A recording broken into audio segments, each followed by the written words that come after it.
The sound that haunted Japanese nightmares echoed across Pacific battlefields. It was the distinctive chatter of Thompson submachine guns, the 45 caliber voice of American victory.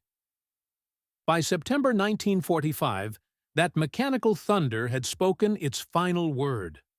Japanese representatives stood on the USS Missouri's deck. They signed documents ending World War II. Among the assembled American forces were thousands of Marines. These men had carried Thompson guns from Guadalcanal to Okinawa. The weapon's journey had been remarkable. It started as a gangster's gun with no place in warfare. It became one of America's most recognizable military symbols. The Thompson's silhouette appeared in countless photographs. Its drum magazine and finned barrel became as iconic as the flag itself. But this weapon's true legacy ran much deeper. The Thompson had fundamentally changed infantry combat forever. It proved that rapid-fire automatic weapons could win battles. Lessons learned in Pacific bunkers influenced military doctrine for generations. They led to assault rifles and modern infantry tactics. Let's go back to where it all began. August 1942. The humid air of Guadalcanal hung thick with tension. Marine Sergeant John Basilone crouched behind a fallen palm tree. His Thompson submachine gun rested in his arms like a trusted friend. Across the jungle clearing, he could hear them coming. Japanese voices rang out, confident and almost mocking. They had seen the Americans land with their strange-looking weapons. These bulky, drum-fed guns seemed more suited for Chicago gangsters. They didn't look like proper military weapons at all. The Japanese soldiers had laughed at first sight. They called it the American toy gun. Within hours, that laughter would turn to screams. The Thompson submachine gun arrived in the Pacific carrying baggage. It was born from World War I trenches, but it was perfected in Prohibition-era America. This weapon had earned a reputation that went before it. To most of the world, the Thompson wasn't military at all. It was Al Capone's calling card, the Chicago typewriter, the gun that wrote headlines in blood across newspapers. Throughout the 1920s and 30s, it meant organized crime. But American military planners faced a harsh reality. The coming war wouldn't be fought in European fields. It wouldn't happen in North African deserts. This would be close quarters, nightmare fighting. Jungle warfare where visibility dropped to mere yards, where enemies could hide behind any tree, where rifles became unwieldy clubs in thick undergrowth. The Thompson offered something no other American weapon could: devastating close-range firepower in a portable package. Light enough for one soldier to carry through hostile terrain. The weapon's journey to the Pacific began in one man's mind. General John Thompson was a career Army officer. He had witnessed trench warfare horror in France firsthand. Thompson dreamed of what he called a trench broom, a fully automatic weapon that could clear enemy positions.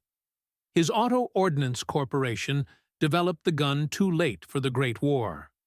By 1942, Thompson's vision faced conditions he never imagined. The Japanese military had spent decades perfecting Pacific warfare. Their soldiers trained in jungle combat arts. They were masters of camouflage and ambush tactics. These techniques had proven devastating against Chinese forces. They worked against British colonial troops too. Japanese officers studied captured American equipment with careful precision. When they first saw the Thompson submachine gun, their assessment was quick and dismissive. The weapon was too heavy, they concluded. At nearly 11 pounds fully loaded, it would slow American troops. The humid jungle heat would make it worse. Its 45 caliber ammunition was powerful but bulky. Soldiers couldn't carry enough rounds for long fights. Most damning of all, the Thompson's rate of fire seemed wasteful. It reflected American industrial excess rather than military efficiency. Japanese doctrine emphasized precision and discipline. It stressed conservation of ammunition. The Thompson represented everything they saw as wrong with American thinking. Colonel Masanobu Tsuji was one of Japan's most influential strategists. He wrote that American forces were soft and undisciplined. They relied on superior firepower to compensate for poor training. The Thompson, in his view, was the perfect symbol, a spray and pray weapon for soldiers who couldn't shoot straight. This dismissive attitude wasn't entirely wrong. The Thompson did have significant problems that Japanese intelligence had identified. The weapon was indeed heavy. Its ammunition was bulky compared to smaller rifle rounds. The gun's complex parts made it expensive to produce. It was difficult to maintain in field conditions. Most concerning, the Thompson's criminal reputation made American military leaders reluctant. They hesitated to embrace it fully. General Douglas MacArthur himself had expressed reservations. He called them gangster guns. The weapon's association with organized crime created political problems. These sensitivities reached all the way to Washington. How could America defend freedom and democracy while arming soldiers with bootlegger weapons? But politics meant little to Marines who would carry these guns. As American forces prepared for their first Pacific operations, practical concerns won. The Thompson might be heavy, but it was reliable. It might consume ammunition quickly. But in close quarters, combat, rapid fire could mean survival. The weapon's .45 ACP cartridge was originally designed for the M1911 pistol. It delivered stopping power unmatched by smaller rounds. In jungle warfare, where enemies appeared at distances measured in feet, the Thompson's massive bullets could punch through light cover. They could drop an opponent with a single hit. The psychological impact was almost as valuable. The weapon's distinctive sound was a rapid-fire drumbeat. It announced American presence with unmistakable authority. As 1942 dawned, both sides prepared for collision. Japanese forces were confident in their tactical superiority. They were dismissive of American equipment. They established defensive positions across strategic islands. They had studied American doctrine and analyzed captured weapons. They concluded their disciplined forces would easily overcome American technology. American planners grappled with fighting an unprecedented war. The vast Pacific distances meant every bullet had to travel thousands of miles. Every weapon, every piece of equipment would come from American factories. There would be no chance for resupply, no opportunity to correct mistakes once shooting started. The weapons they chose had to work perfectly every time. The Thompson submachine gun represented a calculated gamble. American military leaders bet that raw firepower could compensate for tactical disadvantages. They wagered that American industrial might could overcome Japanese training and discipline. The weapon could fire 600 rounds per minute. The stage was set for confrontation. In Solomon Islands jungles, on Central Pacific beaches, in Philippine forests, the Thompson would either prove its worth or confirm critics' fears. The Japanese had laughed at the American toy gun. Soon, they would learn that some toys bite back. The first major test came at a place most Americans had never heard of, a small Solomon Islands location called Guadalcanal. Here, in August 1942, American forces launched their first major Pacific offensive. They carried thousands of Thompson submachine guns. Each one represented a bet on American firepower over Japanese tactics. Japanese defenders were confident in their jungle expertise. They were dismissive of American capabilities. They prepared to teach invaders a lesson in Pacific combat. They had studied the Thompson and analyzed its weaknesses. They developed tactics specifically to neutralize its advantages. In their minds, The coming battle would prove Japanese doctrine superior to American industrial might. Neither side fully understood what they were unleashing. The collision would reshape both armies' understanding of Pacific warfare. The Thompson submachine gun, dismissed as a gangster weapon and mocked as a toy, was about to write its name in history. The morning mist clung to Guadalcanal's jungle floor like a living thing. It muffled sound and distorted shadows. It was August 21st, 1942. Marine Private First Class Mitchell Page crouched in his foxhole. His Thompson submachine gun was ready. Around him, the 1st Battalion, 7th Marines had dug in. They knew a long night was coming. Intelligence reports suggested a major Japanese counterattack was approaching. Nothing could have prepared them for what was about to unfold. At around 30 hours, the jungle exploded. The Japanese assault came with ferocity that caught even veteran Marines off guard. Hundreds of soldiers from the Sendai Division burst from the tree line. Their battle cries pierced the humid air. They charged American positions with bayonets fixed. This was banzai warfare at its most terrifying. It was a human wave attack designed to overwhelm through audacity and violence.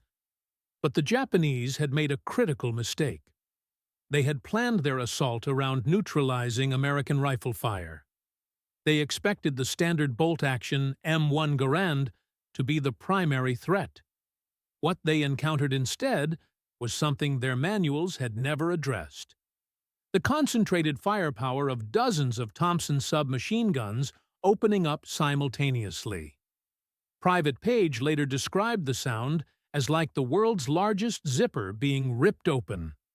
The distinctive chatter of Thompson fire filled the night. Each weapon spit out 45 caliber rounds at 600 rounds per minute. The effect on charging Japanese forces was devastating and immediate. The 45 ACP rounds each weighed 230 grains. They traveled at 800 feet per second. They possessed stopping power that smaller weapons couldn't match.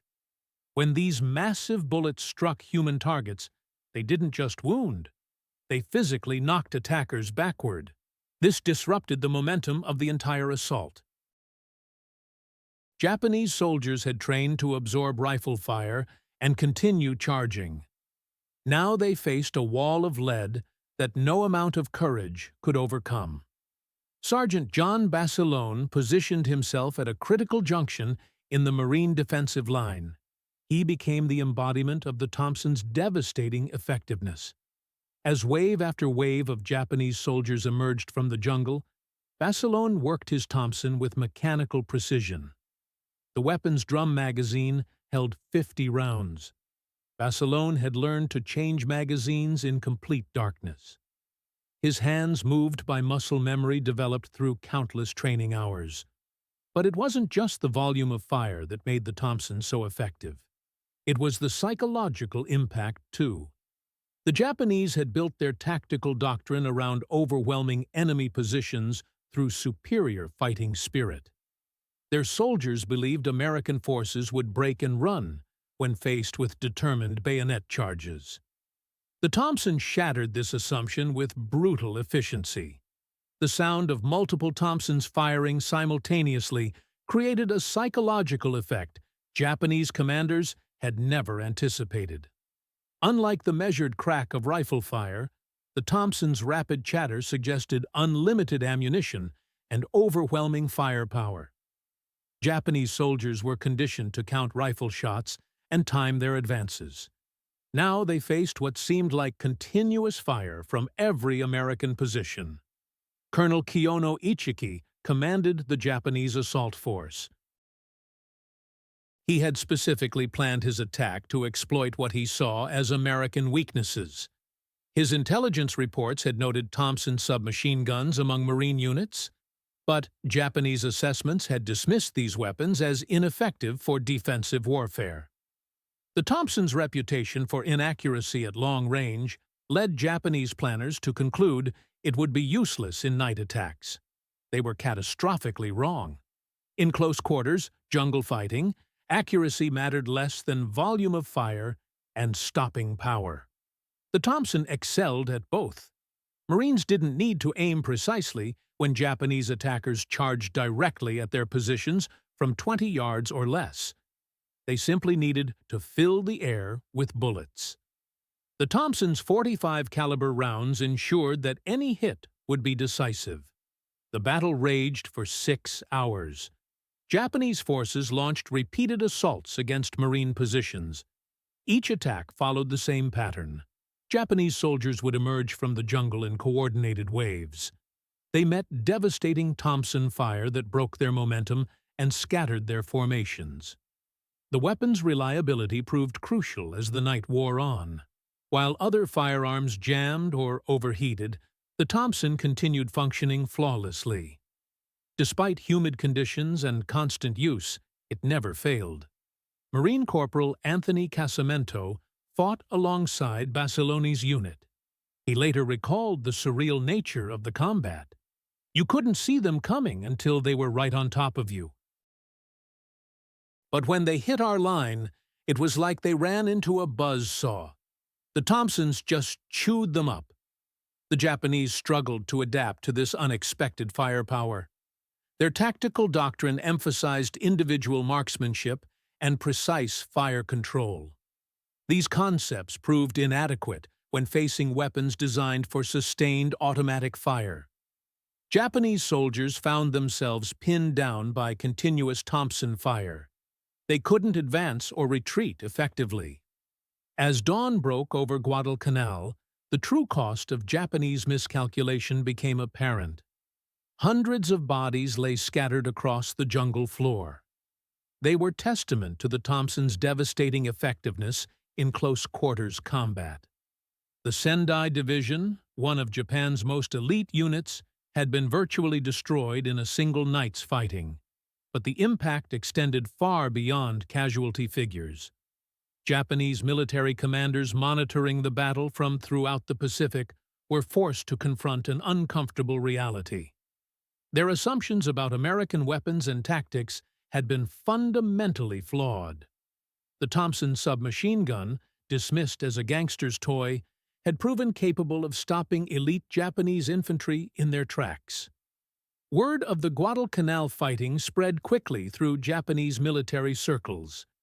Intelligence officers, who had previously dismissed the Thompson, began requesting detailed analyses.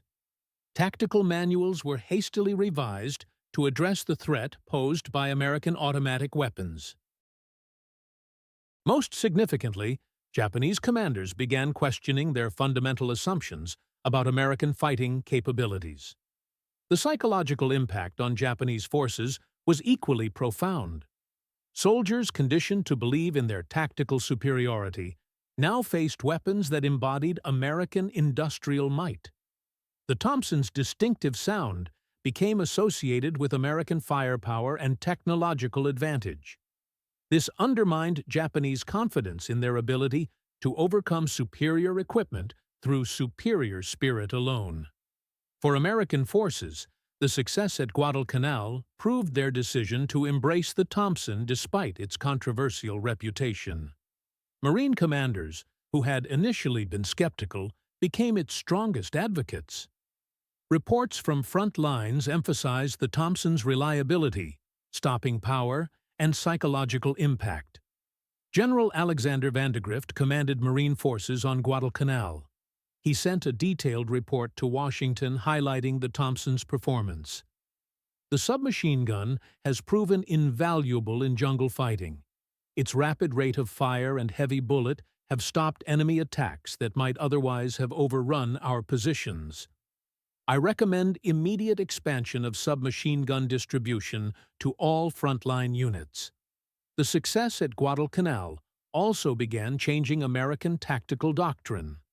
Military planners who had previously viewed the Thompson as a specialized weapon began seeing it as standard infantry equipment. The weapon's effectiveness in jungle conditions suggested it might prove equally valuable in other close-quarters environments: urban fighting, trench warfare, and assault operations. But perhaps most importantly, The Guadalcanal fighting demonstrated that American industrial capacity could produce weapons capable of matching or exceeding anything in the Japanese arsenal. The Thompson represented more than just firepower. It embodied American manufacturing capability and technological innovation. Each weapon required precision machining and high-quality materials, resources that Japan's war economy was increasingly unable to match. As news of the Guadalcanal victory reached the American home front, the Thompson submachine gun began shedding its gangster associations.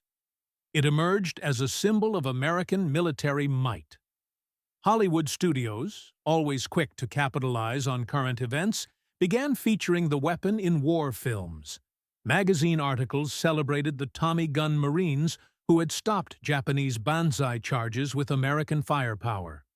The transformation was remarkable. In less than a year, the Thompson had evolved from a controversial weapon associated with organized crime to a celebrated tool of American victory. The same features that had made it effective in criminals' hands proved equally valuable in military applications. Reliability, stopping power, and intimidation factor. Japanese military leaders, meanwhile, struggled to develop effective countermeasures. The Thompson's effectiveness wasn't based on any single technological innovation that could be easily copied or countered. Instead, it represented a different philosophy of warfare, one that emphasized overwhelming firepower over individual skill, industrial capacity over tactical finesse. Some Japanese commanders attempted to develop their own submachine guns, but Japan's industrial limitations made mass production impossible. Others tried modifying existing tactics to minimize exposure to Thompson fire. But the weapon's effectiveness at close range made this extremely difficult in jungle conditions. As 1942 drew to a close, the implications of Guadalcanal were becoming clear to military observers on both sides. The Thompson submachine gun had proven that American weapons could be every bit as effective as Japanese tactics. More importantly, it had demonstrated that American industrial might could produce weapons in quantities that Japan simply couldn't match. The laughter had indeed stopped. In its place was a growing recognition that the Pacific War would be decided not just by courage and tactical skill, but by the ability to produce and deploy superior weapons in overwhelming numbers. Now, let's move to the coral fortresses of the Central Pacific. The coral sands of Tarawa were stained red with blood. Marine Sergeant Robert McCarty pressed himself against the sea wall. His Thompson submachine gun was clutched tight against his chest. It was November 20th, 1943. The amphibious assault on this tiny Pacific atoll had become a nightmare of unprecedented proportions. The Japanese had turned Tarawa into a fortress. Interlocking fields of fire swept the beaches clean of anything that moved. But McCarty and his fellow Marines had learned something crucial since Guadalcanal. The Thompson wasn't just a jungle weapon, it was an urban warfare specialist perfectly suited for bunker-to-bunker fighting. This characterized Japan's island fortresses. The Japanese defenders of Tarawa represented a new evolution in Pacific warfare. Gone were the banzai charges that had proven so costly at Guadalcanal. In their place was a defensive strategy based on fortified positions, overlapping fire zones, and determination to make every yard of coral cost American lives. Rear Admiral Keiji Shibasaki commanded the garrison. He had boasted that 1,000,000 men cannot take Tarawa in 100 years. He hadn't counted on the Thompson submachine gun's evolution into an assault weapon. The weapon that had proven so effective in jungle ambushes now faced its greatest test. In the confined spaces of Japanese bunkers and pillboxes. These concrete fortifications were designed to withstand naval bombardment. They created a three-dimensional battlefield where traditional infantry tactics proved inadequate. Rifle fire couldn't penetrate the thick walls. Grenades often bounced harmlessly off reinforced positions.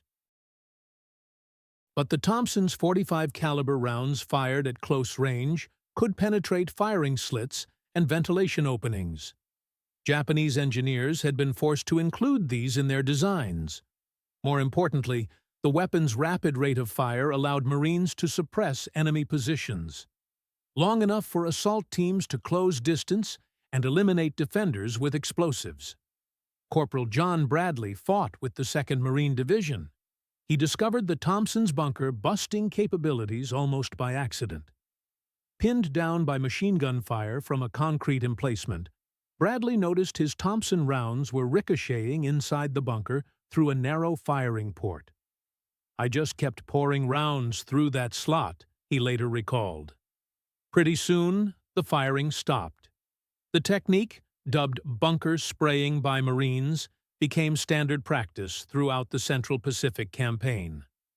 Thompson gunners would identify firing ports or other openings in Japanese positions. Then, direct sustained automatic fire into these vulnerable points. The .45 caliber rounds with their massive stopping power proved devastatingly effective in confined spaces of enemy fortifications. Japanese defenders were accustomed to facing rifle fire that could be avoided by staying away from firing ports. They found themselves helpless against weapons that could fill their bunkers with deadly projectiles.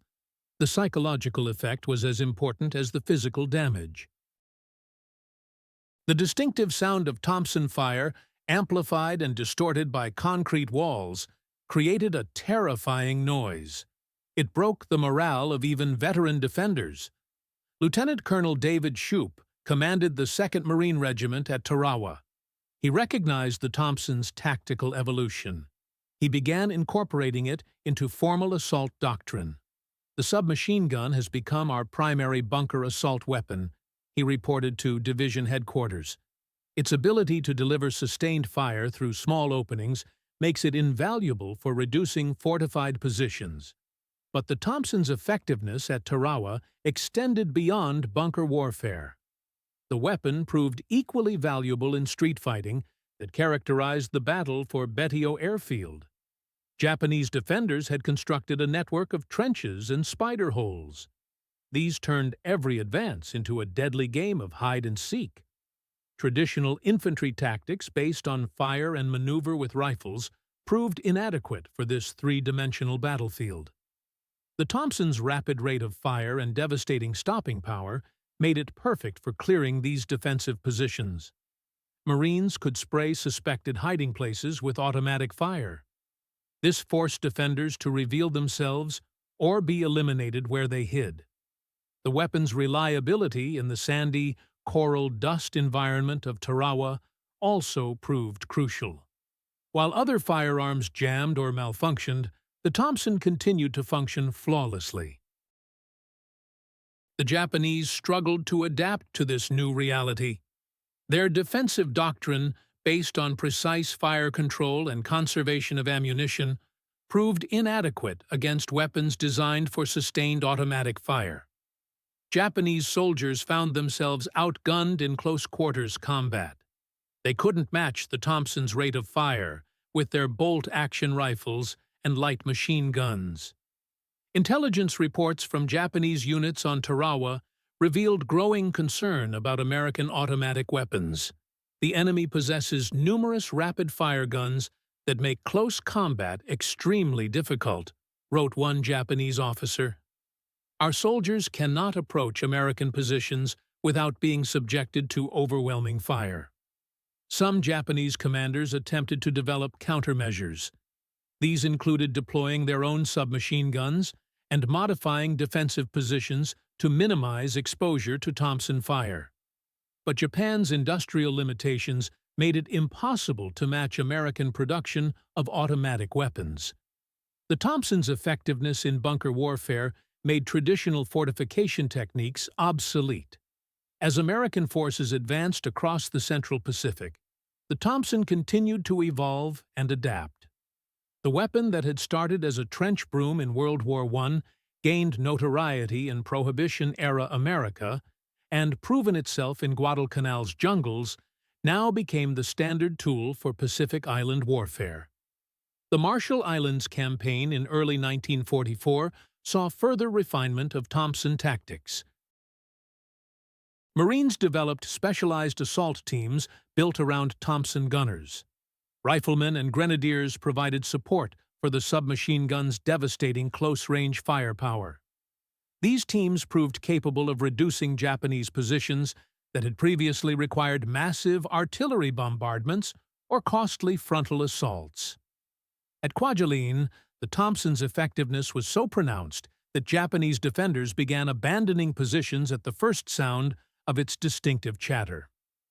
American intelligence officers noted a marked decline in Japanese defensive effectiveness. They attributed it partly to the psychological impact of facing weapons that seemed to embody unlimited firepower.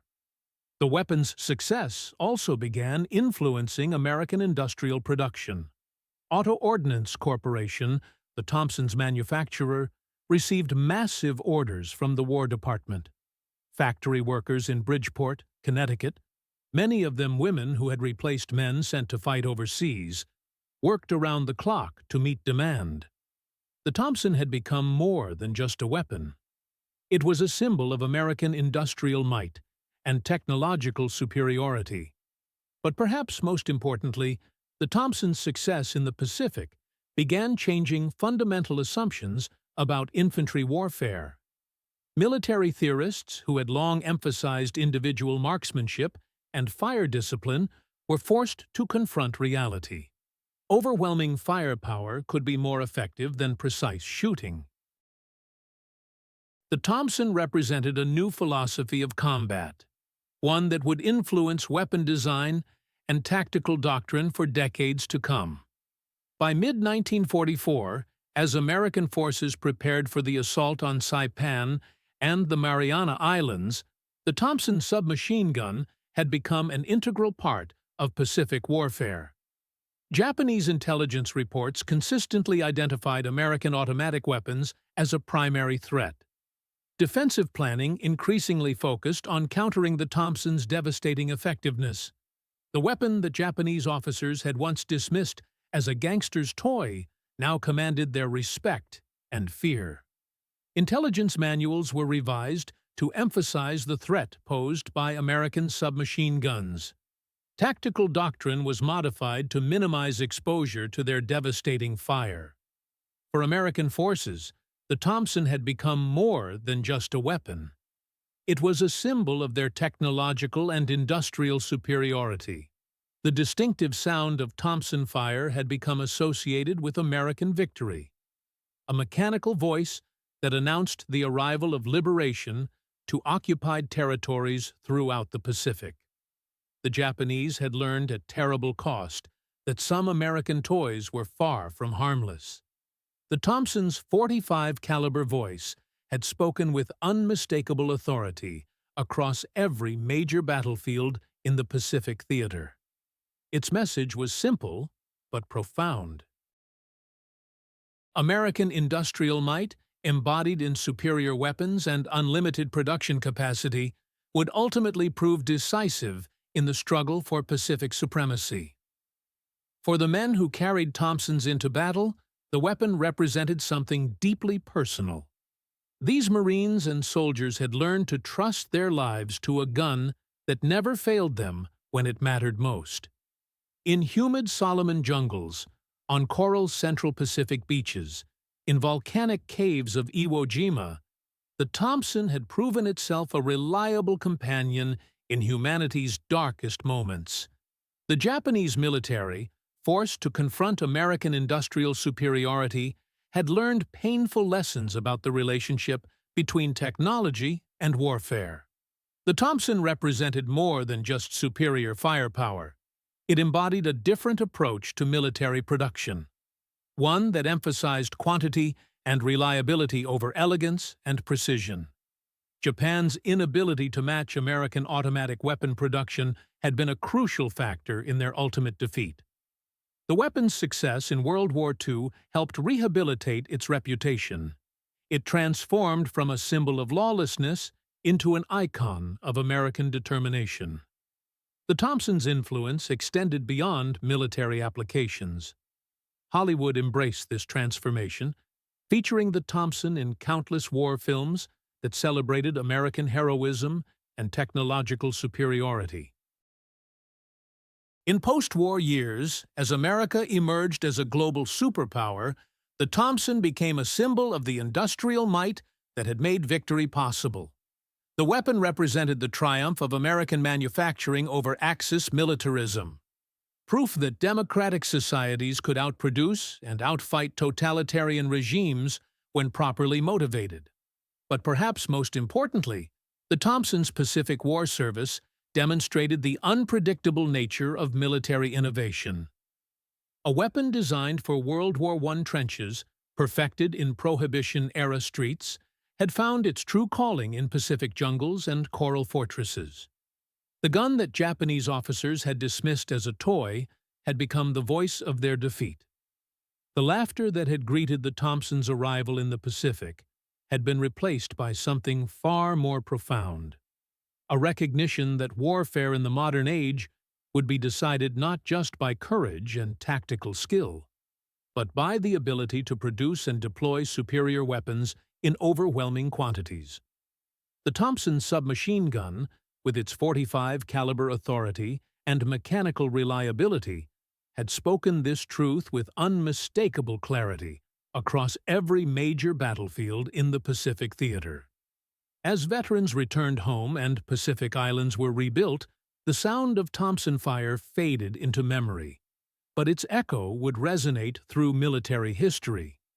A reminder that in warfare, as in life, assumptions can be deadly. The weapon you dismissed today might be the one that defeats you tomorrow. The Japanese had learned this lesson at terrible cost. The Americans had learned it too, though their education had been far more pleasant. The Thompson submachine gun had entered the Pacific War as a controversial weapon with a criminal past. It emerged as an icon of American victory, a symbol of the industrial might and technological innovation that had made triumph possible. In the end, the Thompsons' greatest victory wasn't measured in enemy casualties or battles won, but in the transformation of American military thinking. The weapon had proven that overwhelming firepower, properly applied, could overcome any tactical disadvantage. This lesson would shape American military doctrine for decades to come. The Thompson submachine gun had found its true calling as the mechanical herald of American liberation. The Japanese had laughed at the American toy gun. History would remember their silence.